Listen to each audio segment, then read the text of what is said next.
Cancer, as we all know, is a disease which till date is having no satisfactory treatment in allopathy.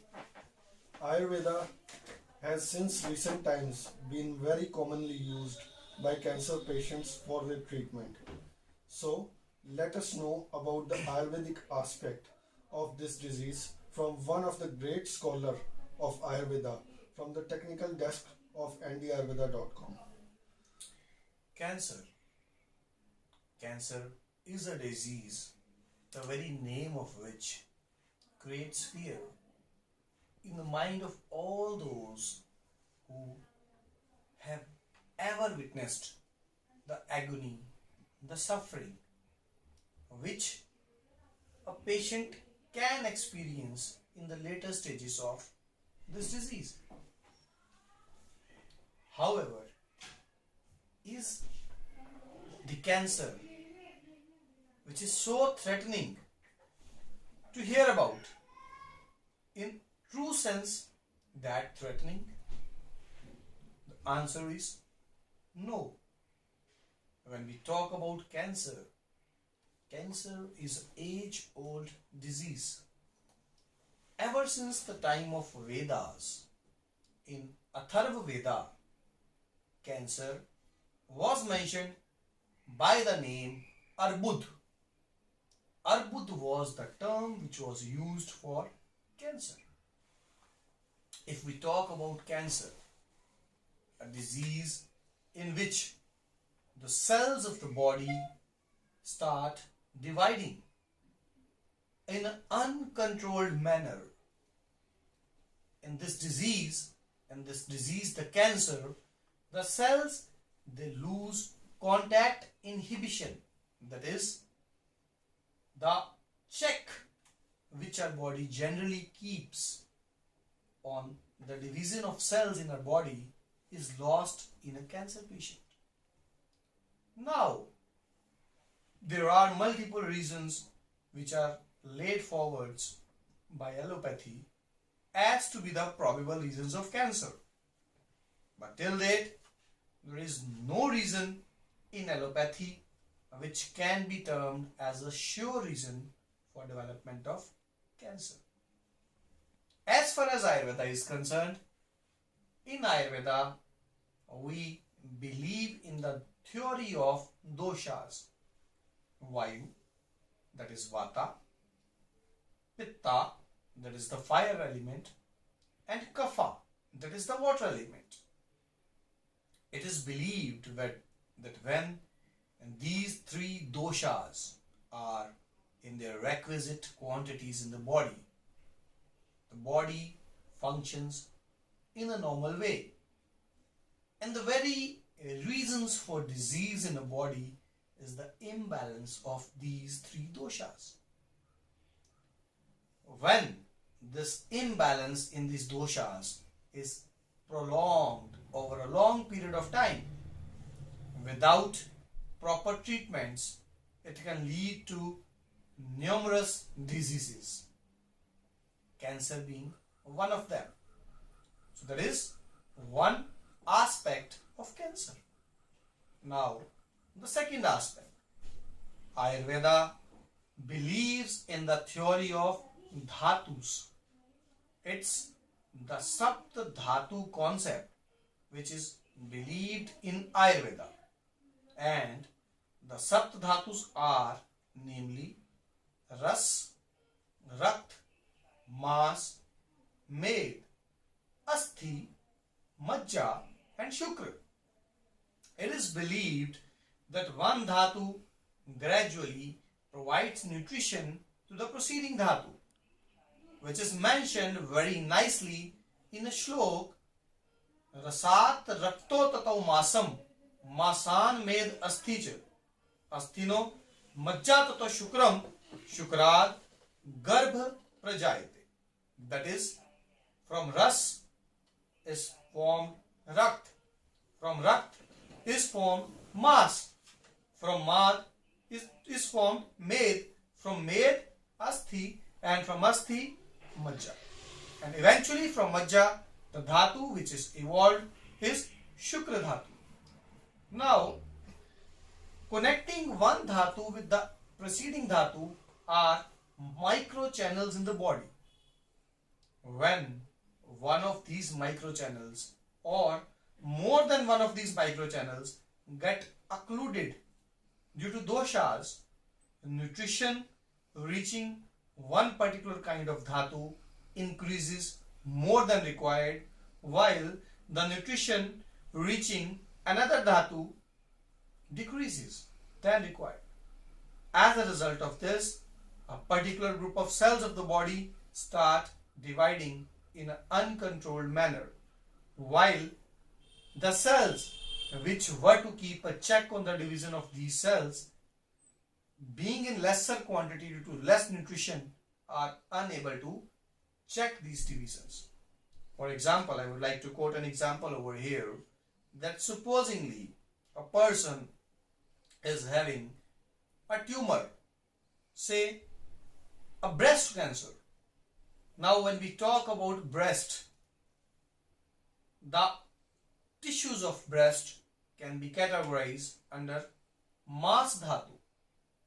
So if a person is having a tumor in breast, a cancer in breast, the microchannels after the mas dhatu, that is asthi vesrotas and med vesrotas, those two channels get occluded, as a result of which excessive nutrition starts reaching the mas dhatu. Whereas due to lack of nutrition in the dhatus which come after the mas dhatu, like majja dhatu, which forms the immune cells of the body which were to attack any kind of harmful cells of the body, that nutrition is reaching the majja dhatu in a lesser quantity. So the mas dhatu starts dividing, starts growing in an uncontrolled manner, while the defense of the body, which was to keep a check on that dhatu, is unable to do the same, as a result of which the tumor starts spreading. So this is the second reason of cancer. So we can say that cancer develops when the doshas in the body are vitiated, are imbalanced, and those imbalanced doshas in the body find a particular dhatu which is having kha-vaigunya. Kha-vaigunya means a problem of blockage of microchannels after that particular dhatu, as a result of which the doshas get accumulated in that dhatu, causing unplanned division of cells, gradually leading to tumors and cancers. So that is the basic reason in Ayurveda for most kind of carcinomas. Now, when we are saying this thing, that this is the concept of Ayurveda for cancer, if we start to categorize cancer, there are doctors, there are physicians, just for the sake of making money, they commit that there is no problem in a cancer patient, which in itself is completely a false statement. When we talk about cancer, in Ayurveda also, cancer has been categorized into various categories depending upon the site of cancer, the extent to which the cancer has already progressed when a patient is reaching the doctor, metastasis, that is any branches which the cancer has given in corresponding organs, the general health of the patient, that is whether the patient is emaciated or whether the patient is strong enough to fight the disease. So there are various kind of aspects according to which a physician decides that whether the cancer is krichsadya, that is a disease which can be treated with a difficulty, or yapya, a disease which can't be cured but the life of the patient can be prolonged to a very long time period without any risks, or the third category, that is pratyakhay. Pratyakhay means a cancer patient when he has a cancer to that an extent that we cannot save his life, but we can prolong the life to a particular time span, that kind of a disease is known as pratyakya disease. So, a cancer can be krichisadya, that is curable, yapya, which is not curable but the life can be saved, or pratyakya, in which the life can only be prolonged to a certain limit. It all depends upon the type and other aspects of the cancer which I just mentioned. So that is basically the Ayurvedic aspect of it. And when we talk about the treatment aspect, what exactly we do in a cancer patient? There are two kinds of treatments that we offer in a cancer patient. One is Shaman Chikitsa. Second is Shodhan Chikitsa. Firstly, Shaman Chikitsa. Shaman Chikitsa is the medicinal treatment of a cancer patient. When we talk about the medicinal treatment of a cancer patient, since Ayurveda is a part of Vedas, so Ayurveda is having full faith on the power of Almighty, that God. So this kind of treatment is further categorized into Dev Vipasya Chikitsa and Yukti Vipasya Chikitsa. Dev Vipasya Chikitsa is the spiritual aspect of cancer treatment, which I won't mention over here in details. You can say contains in it astrology also. And Yukti Vipasya Chikitsa is the treatment which we as doctors plan out for a patient and provide it to the patient for the betterment of the patient. The Yukti Vipasya Chikitsa can further be categorized into three kinds of treatments. First, the herbal treatments. The simplest kind of treatments, that is treating a patient with a combination of medicinal herbs in their extract forms, those herbs which are having the capability of immunomodulation, that is they make the immune system more potentiated. Srotoshodhak, that is they remove the occlusion of the microchannels of the body. And dosh normalizing, since we talked that the doshas are imbalanced, the herbs which balance those doshas. So that is the aspect of the herbal treatment. The second treatment is minerals. There are minerals which, when clubbed with medicinal herbs, it quickens up the action of those herbs so that the action is instantaneously. At times, people complain that Ayurveda is a slow acting pathy. But if minerals are used in a proper manner with herbal extracts, Ayurveda becomes a very quick pathy. The third aspect is usage of metals.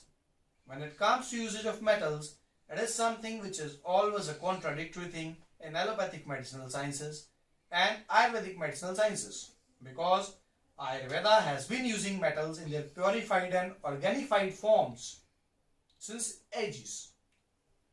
Now what these metals do is that from very first dose, they directly do selective scavenging for the body. By selective scavenging, we mean to say that just like any chemotherapy, in which chemotherapy is having ill effects on all the cells, whether it's cancer cells or body cells, unlike that, these metals only and only attack the cancerous cells, while they provide nutrition to the cells which are useful for the body. So, one of these or all three categories of these medicines can be used for the treatment of cancer patients. That is the medicinal aspect of the Shaman Chikitsa. The second treatment which I was telling about is Shodhan Chikitsa. Shodhan Chikitsa is the taking out of doshas from the body through the usage of Panchakarma. Panchakarma in itself is something which Ayurveda provides as the best treatment solution for a particular disease when we require a very quick action. What we do in Panchakarma is that we do cleansing of the body from the very roots. when cleansing of the body is done from the very roots, the body becomes better for the acceptance of any kind of medication, as a result of which the speed of action of any kind of medicine is even more quicker. So that is the aspect of treatment of cancer as far as Ayurveda is concerned.